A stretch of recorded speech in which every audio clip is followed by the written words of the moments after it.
So guys, umorder ako ng t-shirt kasi nakita ko nga sa TikTok. Pabalik-balik siya pag nag-scroll ako. Parang sikat na sikat tong t-shirt na to. Kaya naman order ako kasi nga maganda yung quality niya. Hindi siya mabanas. Parang cotton yung kanyang tela. Tingnan yung kanyang design guys. Ang ganda guys. Ipapakita ko sa inyo yung design niya. Ayun o. Hindi ko lang alam kung direct to film tong kanyang tatak. So hindi ko siya masasabi kung siya ay natatanggal ba or hindi. Kasi bagong dating nga lang, hindi ko pa siya nasusuot, hindi din siya nalalabhan pa. So ang ganda, ang size nga pala na binili ko ay XL guys, XL na to. Ipapakita ko sa inyo, isusuot ko.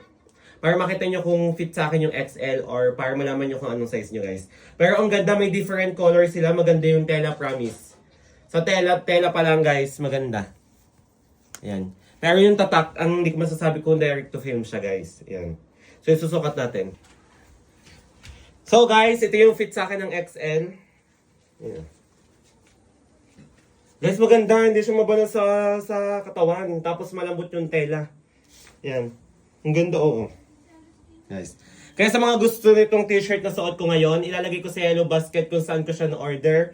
Maganda siya pang bahay kasi manipis siya or gusto niyo ipang alis sa mga normal na okasyon. Ayan o.